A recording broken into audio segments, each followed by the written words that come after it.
دوسری بات یہ کہ آپ کو ایک بہت بڑا امپریشن یہ آ رہا ہے کہ انٹرنیشنل مانیٹری فنڈ اور عوام کے درمیان یہ بچے، عوام کا انٹرنیشنل مانیٹری فنڈ سے کیا تعلق ہے؟ آپ نے انٹرنیشنل مانیٹری فنڈ کے بعد جانا ہے، جائیں، نہیں جانا نہ جائیں، آپ 24 دفعہ گئے ہیں، ہم سے پوچھ کے گئے ہیں، ہم سے بتا کر گئے ہیں، ہم سے طے کر کے گئے ہیں، وہ جو وہاں سے آپ نے لونز لیے ہیں کہ وہ کیا ہمارے ایما پر خرچ ہوئے، کیا اس کی ٹرانسپیرنسی اس دوران تھی؟ تو یہ جو امپریشن ہے کہ آئی ایم ایف کہہ رہا ہے، یہ غلط ہے۔ آئی ایم ایف کہہ رہا ہے کہ بھائی میرے سے پیسے اگر لینے ہیں تو اس کی یہ شرائط ہے، اگر لینے ہیں تو پھر خرچہ کم کرنا پڑے گا۔ آپ کہتے ہیں ہم سے خرچہ نہیں کم ہوتا۔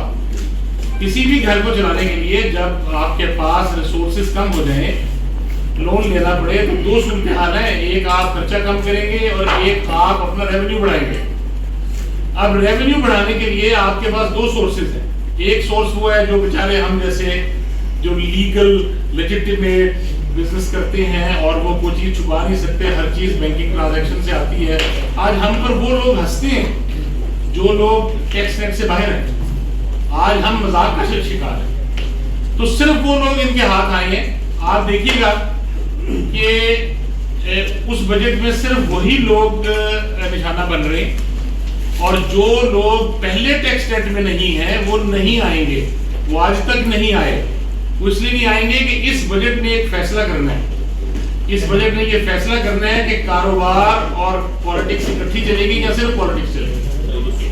اور یہ بجٹ ہمیں جو ابھی تک نظر آ رہا ہے، اللہ کرے میں غلط ہوں، وہ صرف پالیٹکس پہ بیسڈ ہے۔ میں آپ کو ایک مثال دیتا ہوں، پی ایس ڈی پی میں 1500 ارب روپے رکھے گئے ہیں، اور ہمارے گزشتہ 7 سال سے 38 ارب روپے مختلف مد میں ٹیکسٹائل سیکٹر کے انہوں نے دینے ہیں۔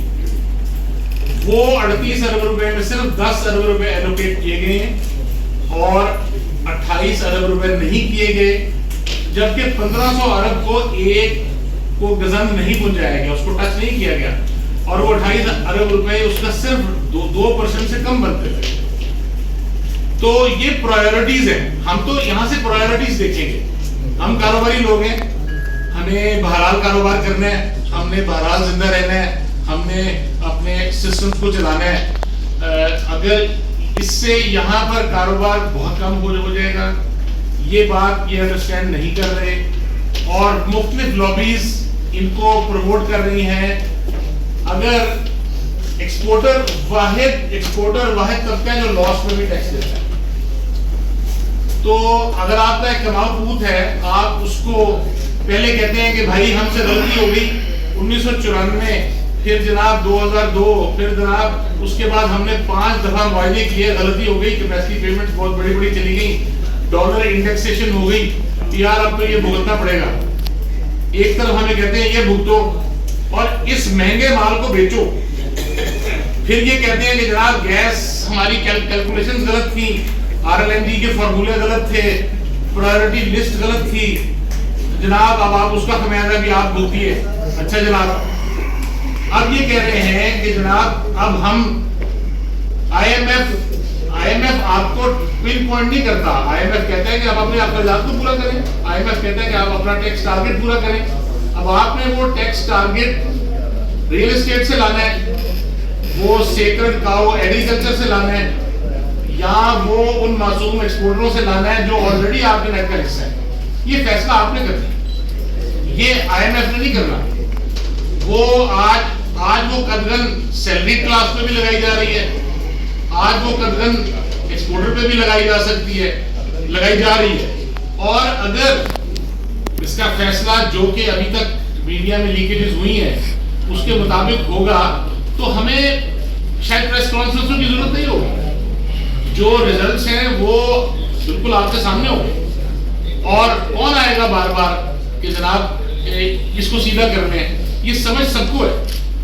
تو فیصلے اگر بزنسز کے بغیر پالیٹکس نہیں چل سکتی، اس ملک کی سب سے بڑی پارٹی بزنس پارٹی ہے، اگر بزنس نہیں ہوگا تو ٹیکس نہیں ہوگا، پالیٹکس نہیں ہوگی۔ اور اگر انہوں نے سارے کا سارے فیصلے پولیٹیکل ایکسپیڈینسی کے لیے کر دیے جیسا کہ یہ کر رہے ہیں، تو پھر بزنسز نہیں رہیں گے، اور شاید ہم یہ بتانے والے بھی نہ رہیں کہ بزنسز اب نہیں ہیں۔ اور پھر ٹیکس کس سے لیں گے؟ ان کے پاس ضرور کوئی پلان ہوگا، ہماری سمجھ میں، ہماری دانش میں کوئی ایسی بات نہیں.